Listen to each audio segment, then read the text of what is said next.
We all know what a map is and what it does.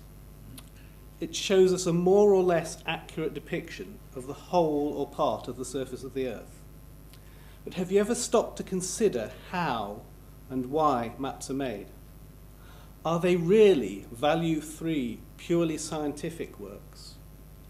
Or are they the product of the needs and aspirations of the people that make them? Maps are ubiquitous. They're so common we often don't even notice they're there. If you watch the news or TV, or read a newspaper, if you drive or use public transport, or even just walk down the street, you'll probably see and use maps of one sort or another. But have you ever wondered about what these maps are showing? Are they giving us a complete picture? Are they telling us the truth?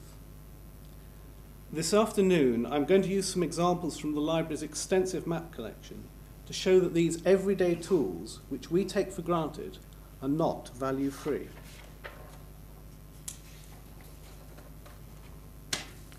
The Earth is a three-dimensional object. In order to portray it on a flat piece of paper, some distortion is necessary.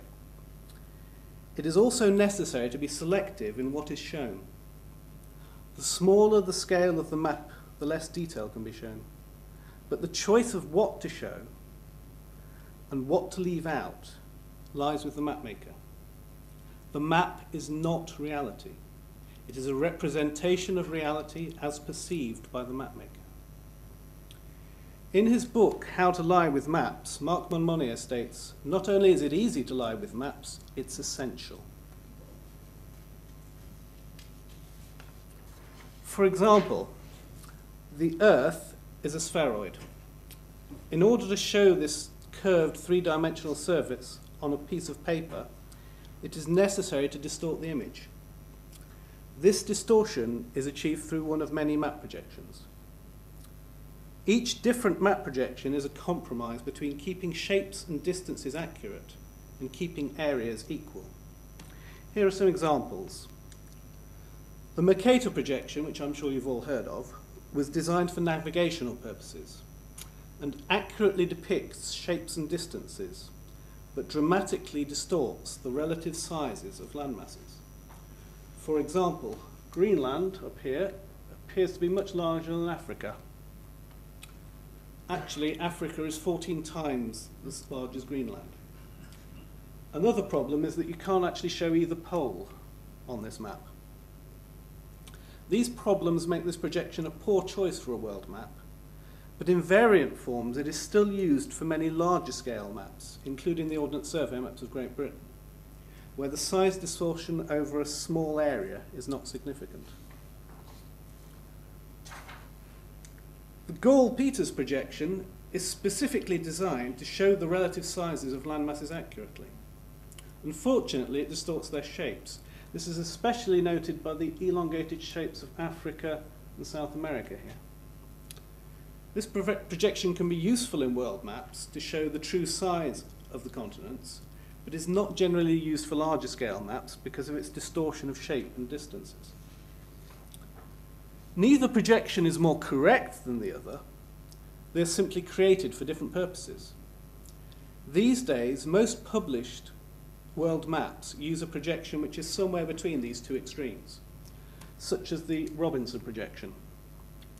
Now, this projection tries to give some impression of the fact that the world is a globe and not flat. But in truth, all projections are distortions of reality. But we're so used to seeing them that we often don't think about it.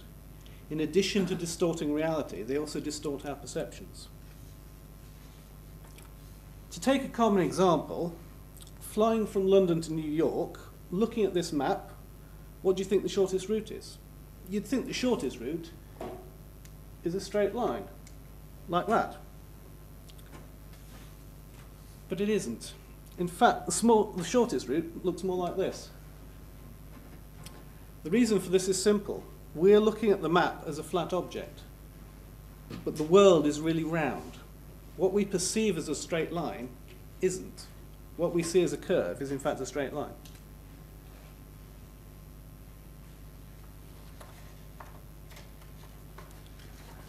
You may think it doesn't matter what projection is used, but consider this.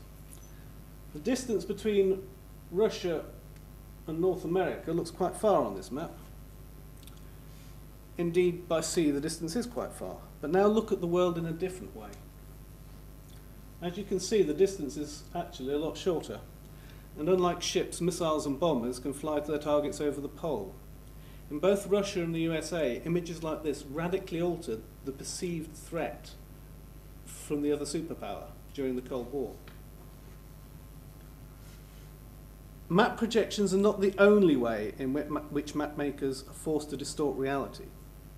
Consider the basic concept of scale as applied to a map. This 6-inch Ordnance Survey map of Aberystwyth dates to 1906. It's quite detailed, showing the major roads and outlines of some of the major buildings. But a lot of information is omitted. Many smaller streets and the individual buildings are lost in the generalized blocks of shading which represent the built-up area. In comparison, this large-scale Ordnance Survey plan of 1905 shows much more detail. The outline of each building is shown, as is the actual width of the roads. It gives us much more information. But the downside is that it shows a much smaller area on a larger sheet of paper. There's always a conflict between producing a map at a scale capable of depicting the landscape as it is on the ground and generalizing features to fit in a greater area at a smaller scale. The smaller the scale, the less reality can be displayed, and the more the mapmaker must rely on symbology to convey meaning. Examples of this can be seen in this modern Land Ranger map.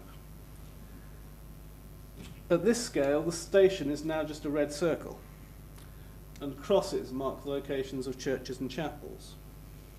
Space is limited, so accurate depiction gives way to symbolic representation. At even smaller scales, such as those used on the average road atlas, the problems are even greater.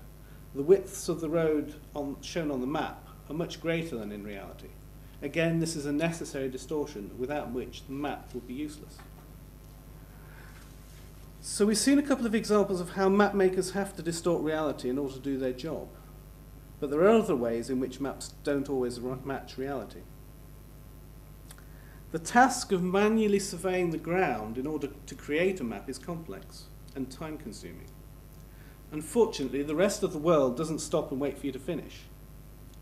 Nowadays, of course, Ordnance Survey surveyors carry around handheld electronic devices that allow them to update and correct map data in real time. But in the 19th century, the process was much slower. For example, the surveyor's drawing covering Aberystwyth was originally done in 1823. But before it was ever printed, it was found necessary to revise it, and the map wasn't finally published until 1834, over 10 years after the original survey. And here's the published map. This map went through about 18 versions between 1834 and 1879. Mostly the changes consisted of adding railway lines, but the majority of the information on the map remained unchanged for over 45 years. The main reason for this was cost. It cost money to resurvey, and altering the engraving plates was very difficult.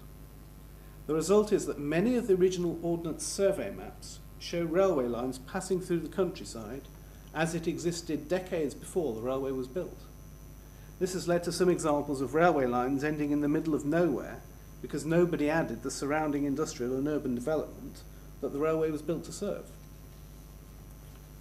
When using maps, especially historical maps, it is important to remember that they often don't show an actual snapshot of the ground at a particular time, but are composites created over time and containing elements which never existed together in reality. Another example of this can be seen in the tithe maps.